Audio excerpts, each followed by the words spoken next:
it's considered one of the great novels of the 20th century. I'm not convinced it's a great novel in many ways, but the idea is arresting and compelling, and seems to not just be, it's cast in 1984. He writes it in 1949, so we see it as a futuristic thing. It seems like present commentaries, commenting on the world right now, and that's what science fiction tends to do. This is not a sci-fi novel. It's portraying the effect of totalitarian ideas and where they lead.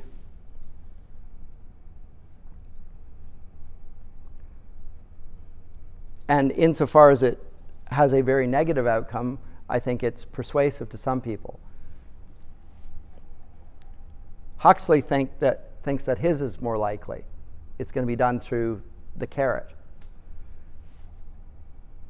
Orwell thinks it'll be through the stick. I think they are both employed in the end. And the way you do it is twofold. One, you control information. And you can control information in one of two ways. And it might be surprising. One is you can just throw information at people. Limitless information. And call it information. And you are supposed to take it all in. You're not told this is good information, this is bad information.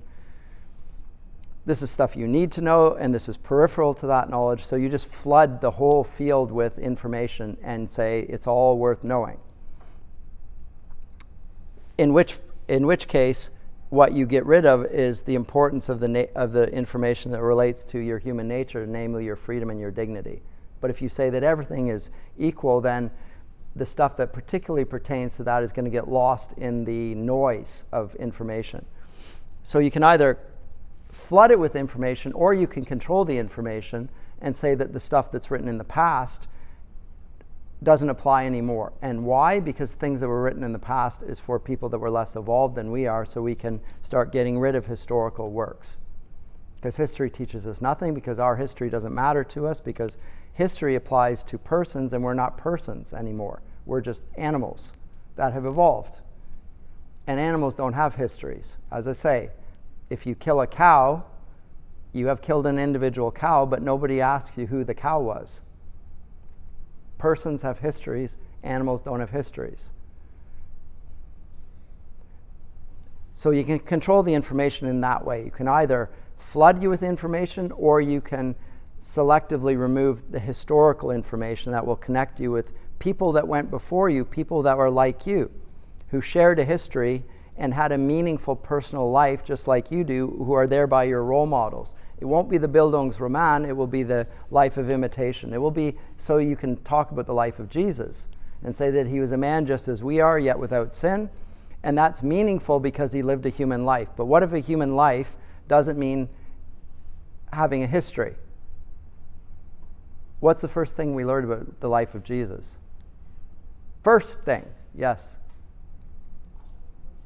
His genealogy, Matthew 1. Yeah, he had a long history of those that went before him. Not that he was born in Nazareth.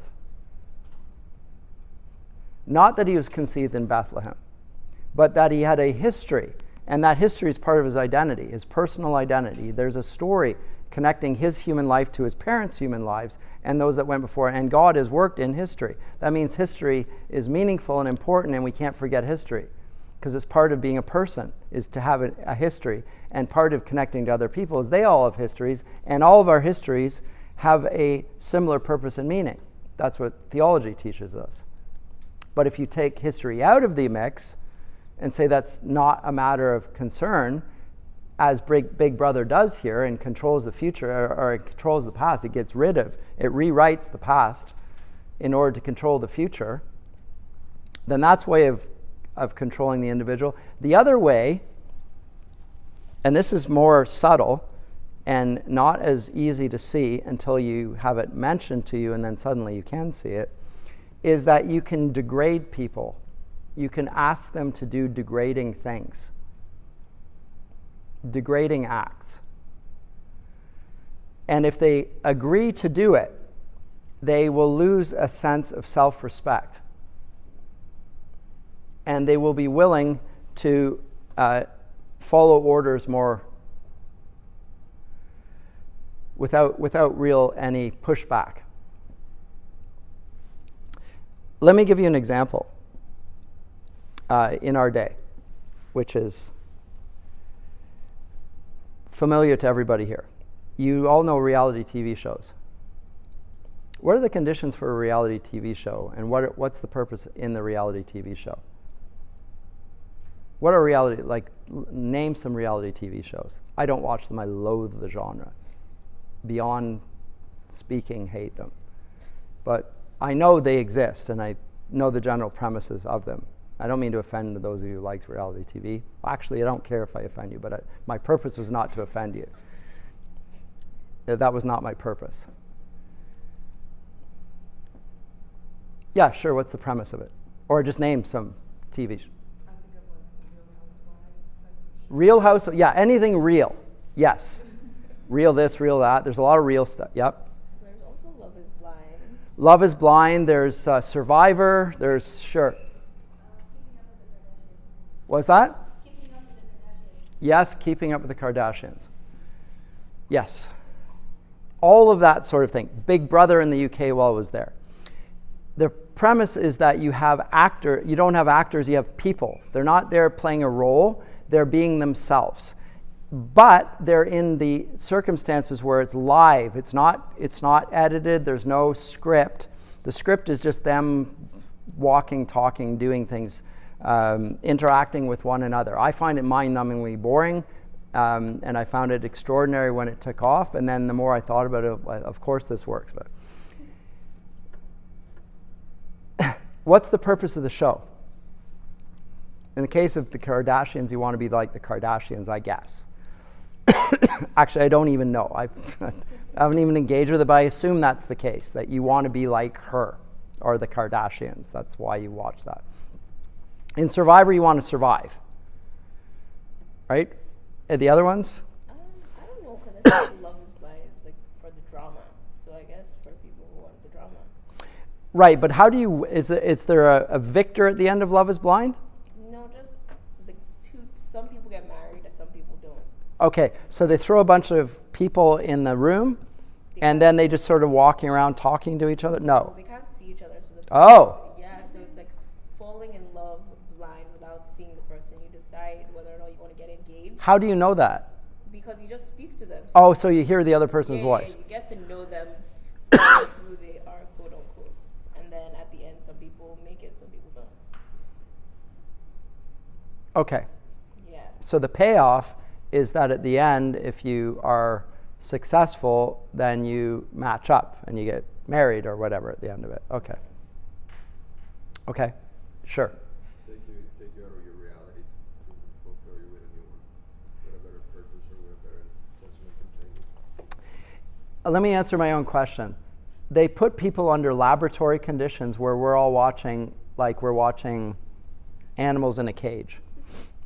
And they're just acting, and they're acting as if they don't know we're there, even though they know we're there because they're being filmed all the time, whatever. And in fact, some of them will play to the camera, and they'll look at the camera and wink at the camera, whatever, right?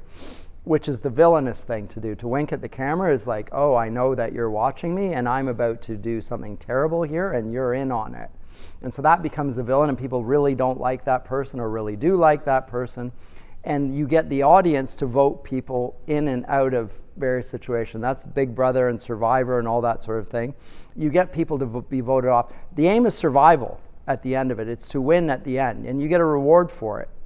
You get money, or you get to marry whoever. Like there's the Bachelor type things where you get like 30 odd girls and there's a guy, or it flipped around the other way. It doesn't matter. It's the same sort of thing.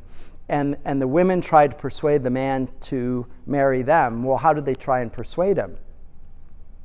I don't even want to watch, but I have a good idea how they're going to try and persuade the man to, and how does that work?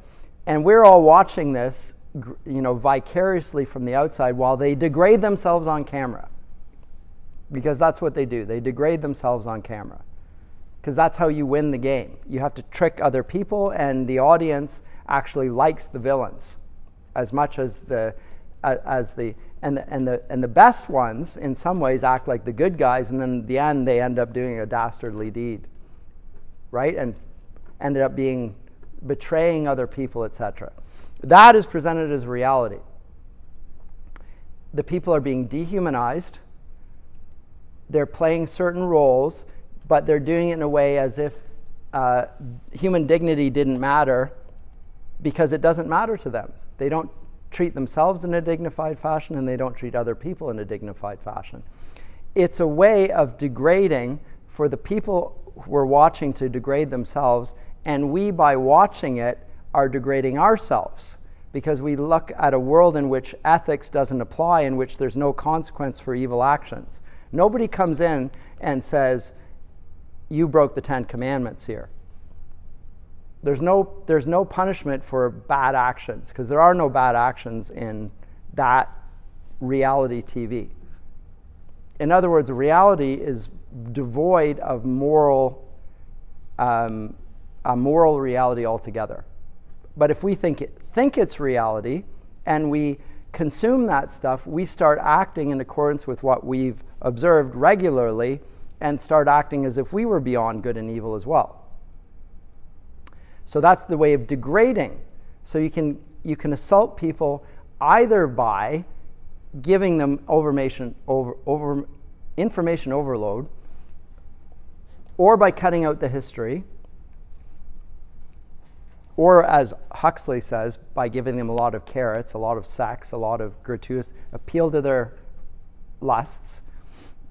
Or we can simply get them to degrade themselves. And in 1984, they are degraded. They rat on each other all the time. They inform. Children will inform upon their parents and be rewarded for it. Neighbors will inform on each other, and there is a screen behind them, in front of them, all around them at all time, which might be watching them. And so they inform on other people and act as if they are caged animals, because they are caged animals. And they get rewarded for it, or they get punished for having the wrong thoughts even. That's another way of assaulting human dignity and human personhood, is by forcing people to act like animals. That's what we see in 1984. Exactly that. So the novel begins like this. It was a bright, cold day in April, and the clocks were striking 13. Famous first line. Winston Smith, his chin nuzzled into his breast in an effort to escape the vile wind, slipped quickly through the glass doors of Victory Mansions, though not quickly enough to prevent a swirl of gritty dust from entering along with him. The first paragraph is great. It says so much. The clock striking 13, obviously, something wrong. The wind is vile. The weather is cold. He goes through the Victory Mansions, which cannot but be seen to but have a sort of irony about it. And as he comes in, their gritty dust comes along with him. Yes? Isn't 13 just 1 p.m.? It could be. But in the English-speaking world, it usually is not. 1300 hours, yes. That they say that on the continental Europe, but not in Britain, not in English-speaking countries. We don't say the clock, and the clocks don't strike 13 anyway, right? Because it's 1 to 12. They've just gone around. Yeah. Sorry? Don't worry. Don't worry. Okay. To add to this, is that? Just trying to get it so you can see it at the back. The hallway smelled of boiled cabbage and old rag mats. Now, boiled cabbage is something you eat in Eastern Europe. It's poor people's food. And it smells. It's sort of a distinct smell. At one end of it, a colored poster, too large for indoor display, had been tacked to the wall. It depicted simply an enormous face, more than a meter wide, the face of a man of about 45, with a heavy black mustache and ruggedly handsome features.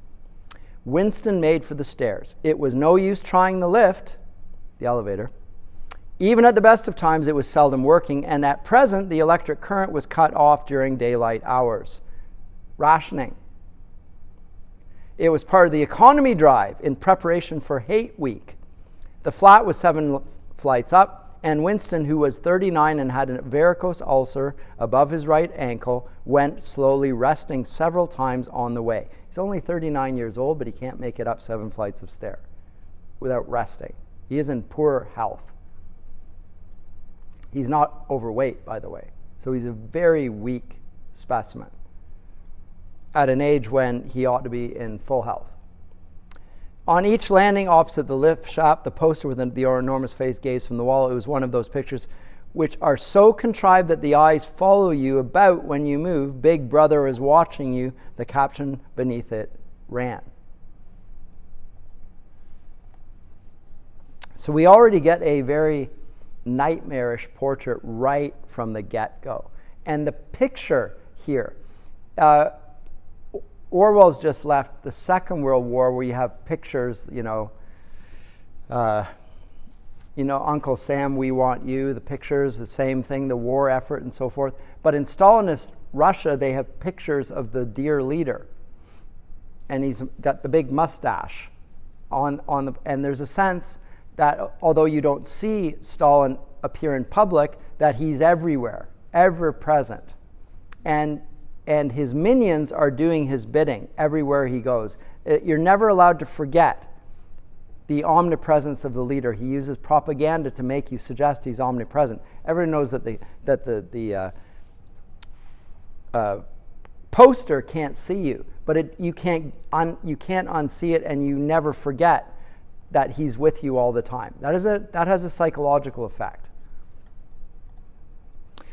Inside the flat, British word for an apartment, if you didn't know, a fruity voice was reading out a list of figures that had something to do with the production of pig iron. The voice came from an oblong metal plaque like a dull mirror, which formed part of the surface of the right-hand wall. Winston turned a switch and the voice sank somewhat, though the words were still distinguishable. The instrument, the telescreen it was called, could be dimmed, but there was no way of shutting it off completely. He moved over to the window, a smallish, frail figure, the meagerness of his body merely emphasized by the blue overalls, which were the uniform of the party. His hair was very fair, his face naturally sanguine, his skin roughened by coarse soap and blunt razor blades, and the cold of the winter that had just ended. Okay, he's even got a blue overalls on. The blue overalls will be what working men will wear. When I was in Germany, the working men still would wear blue overalls. They just called it a Blaumann, a blue man. That was what the overalls were called. And this is clearly a nod towards communism.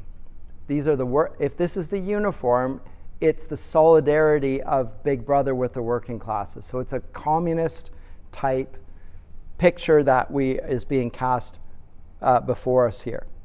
And outside, even through the shut window pane, the world looked cold. Down in the street, little eddies of wind were whirling dust and torn paper into spirals, and though the sun was shining and the sky a harsh blue, there seemed to be no color in anything except the posters that were plastered everywhere. I lived in Germany in the early 1990s, just after the Cold War. When the Berlin Wall had just fallen, I went to Germany and lived there for 3 years. I speak German. And I visited East Berlin. The wall had just come down, and there's a famous place called Checkpoint Charlie where you used to have to go through if you wanted to go from the east to west, that they still had up, and they still had pieces of the Berlin Wall. And I said to myself, why would I want a piece of a stupid wall? You should grab it while it's a historical memento. And I thought, yeah, but I have to carry around a piece of wall in my backpack. I'm not going to. And now I'm thinking, I cannot believe I didn't grab a piece of the wall. Anyway. I mean, it was just a piece of stone. I could still pick up a piece of stone, but now I've given it all away and nobody's going to believe me. But anyway, I saw the bits of the wall. I could have chopped off a little bit and taken with me. Anyway, in East Berlin, the East German Communist Party had an agency, a secret police called the Stasi. And the Stasi were a form of Big Brother to some degree. And what they did is they convinced people that they were omnipresent and they were spying on you. And people were terrified of the Stasi. I went to East Berlin and saw the Stasi headquarters, this big gray, horrid Stalinist architecture building. And but they convinced people that they were omnipresent and that they were watching you and that you had better act appropriately accordingly, with the idea that you can be turned in if you do the wrong thing. Now, as it turned out, when the Berlin Wall fell and the East German government fell, the Stasi archives were opened up, and they found out actually they didn't even have that many people working for them at all.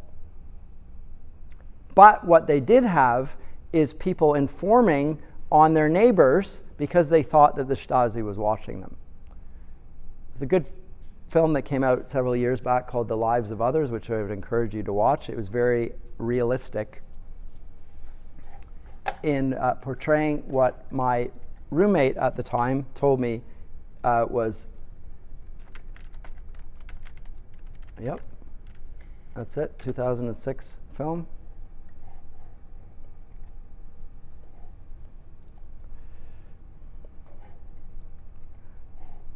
Racing after das Leben der anderen, Lives of Others, East Berlin and Asia, and the secret police conducting surveillance on a writer and his lover, finds himself becoming increasingly absorbed by their lives. Yes, but he's watching them, listening to what they're saying, and reporting what he's seen.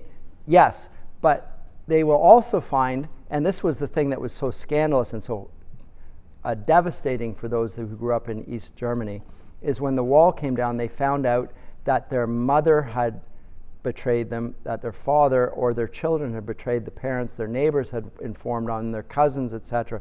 People who were very close had actually given in reports to the Stasi because somebody was acting incorrectly.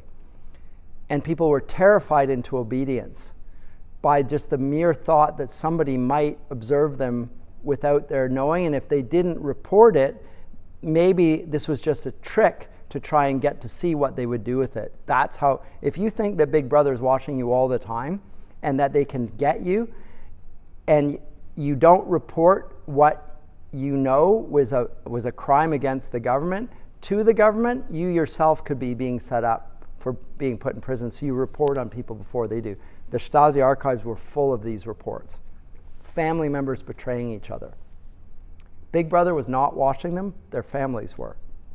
They got coerced into it through the stick, through fear. So whenever I've read the idea that Huxley presents, that his view of the future is more realistic because it's more likely that we're going to be pulled in through carrots than sticks, that might be true in the Western world. It's not true when they suspend the rules of freedom and dignity like they do under communist regimes, when they don't think that we have personal rights, when they don't think that the Nuremberg Code applies. You know what I mean by the Nuremberg Code? Nuremberg Code is the ethics that arose in 1949 as a result of the Nuremberg trials. It's a pattern of ethical conduct that you have to give someone informed consent if you're going to be experimenting on them. They have to know about everything about the experiment being conducted, and they have to agree to it. It's a voluntary consent. It's free. If you're going to have an ethics based around informed consent, the person has to be a free agent, and they have to have moral awareness. So a child can't give informed consent. Their parent can if you're going to do it for their kids, the parent can do it because they're moral and they're free. Yes, that was the Nuremberg Code, informed consent. In 1984, there is no freedom and there is no dignity, and therefore informed consent is irrelevant. A society that doesn't operate in accordance with informed consent, forget it, is as likely to go totalitarian in Orwell sense as any other, which is exactly what happened here under COVID, by the way. They got rid of informed consent. Locked down coercion, misinformation, changing narratives. That happens. I'm just simply, I'm not going to spend any time on that. I'm going to say that the scenario in 1984 is just as plausible and realistic as Huxley's. Just as much. Because in both cases, all it takes is the denial of freedom and dignity. That's all it takes. Let me go on.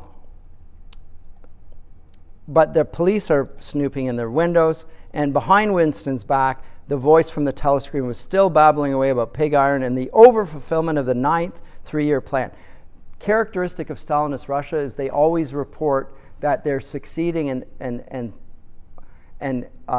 going beyond, above and beyond their planned targets for production, even while everyone outside of the Soviet Union knows that they're not even coming close to their targets. They're failing every year. If you fail in your targets, how do you deal with that? Well, you just simply rewrite the projections from the past. And anybody that says, well, that's not what you said, you make them disappear. Because the past can't contradict the present. So they just simply force people to forget the past. And you can do it by getting rid of the records, or you can force people who knew the past to deny that something happened. And that's what's going to happen to Winston Smith, because he remembers a day when things were better in the past, and that cannot be tolerated if the conditioners are going to make the future better than the past. They have to have a success narrative. So anybody who opposes that or remembers that or thinks they remember it has to have their thoughts adjusted to fix them. That's what's going to happen to Winston here. But when we meet Winston at the beginning, we meet a man who he follows the rules because he's afraid of the rules, but there's something in him that is heroic and rebels against the rules and conditions. He wants to, there's something in him that thinks that it's wrong. It's not that he's a moral man. It's that he feels like something in his human nature is being violated here, his freedom to do whatever he wants. He doesn't like it. And so one of the first things that we note for him is that he moves into the corner away from the telescreen so that he can write in a book. And writing in the book is forbidden, because what you're doing is you're giving an account of history that you can point back to that's not been authorized officially, and that historical rendering of what is going on there could be used as evidence against the current view. And it would write down a memory that you had of that point in time that was not the official approved memory that the government authorized. So it's strictly forbidden. You must not do this. He does it. So we see immediately that he's a dissident of some sort. And that fact that he rebels against it makes him our hero. Because we, the author or the audience, just like Orwell, think that there's something wrong with a world in which there is no freedom and dignity. He thinks there's something, we think and he thinks that there's something desperately wrong there. Now, Winston Smith is not going to succeed in 1984 in his rebellion. But we hope that he will. Like, he's a hero of sorts. Because we can imagine ourselves in the same situation, and we like the fact that somebody in such a strongly regulated totalitarian society is willing to risk punishment for a little bit of freedom, because we think that freedom is important to human nature. No. At any rate, when he looks out, he sees a few things. By the way, everything in 1984, the ministries are always false advertising. So the ministry of truth is the ministry of propaganda. The ministry of love is the ministry of correction or punishment. So there's an inverted reality here. So the Ministry of Truth, Mini-True in Newspeak, Newspeak was the official language of Oceania, for an account of its structure and etymology, see appendix, was startlingly different from every other object in sight. It was an enormous pyramidal structure of glittering white concrete soaring up terrace after terrace, 300 meters into the air. From where Winston stood, it was just possible to read, picked out on its white face, its elegant lettering, the three slogans of the party. War is peace, freedom is slavery, ignorance is strength. Three contradictory statements. Totally contradictory. Illogical. Why illogic? Why is it necessary for logic to be contradicted in 1984? Why is it necessary?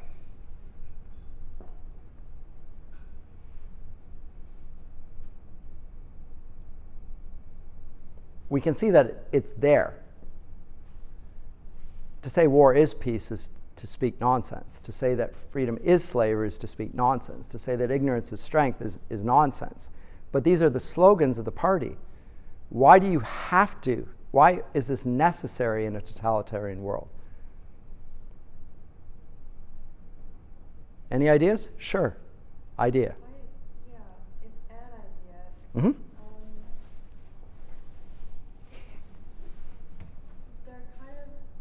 They're subverting everything you thought was true and attacking the rationalism of a human being Mm-hmm. as well. Mm-hmm. And so that's as far as I can get. What happens to the person that accepts this slogan? Because they have to. They have to accept these slogans. What do you think of yourself if you accept these slogans?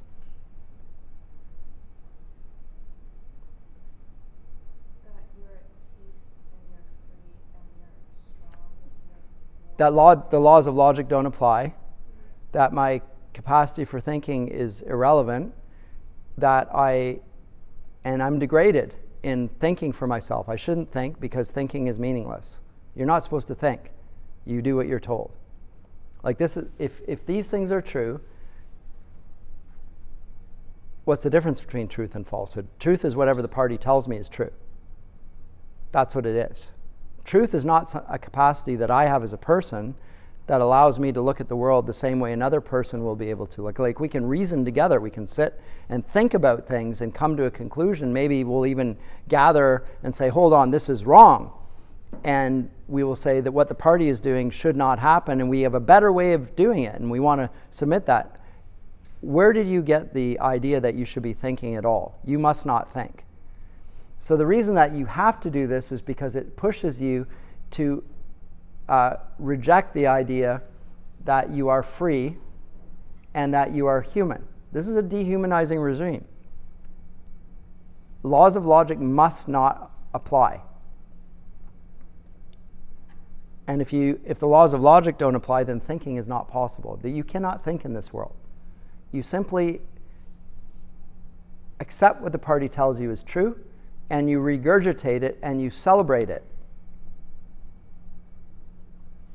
Anything other than this would allow you to get a sense of your own dignity and worth and the value of your ability to say it, and they don't want you to have any of that. It's there to totally dominate you and destroy you as a person. Let me conclude with one final thought on this. There's a Christian philosopher by the name of Boethius who defines a person as an individual substance of a rational nature. Let me write that down. I'll say more about this next time.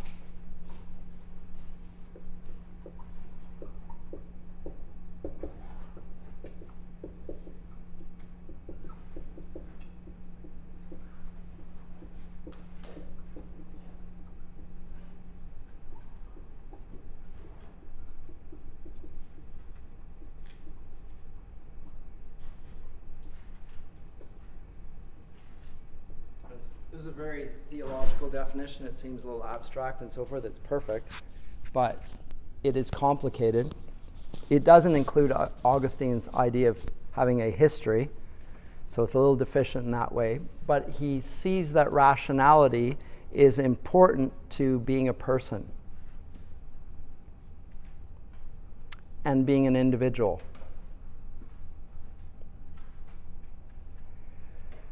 In Brave New World, rationality is a no-no.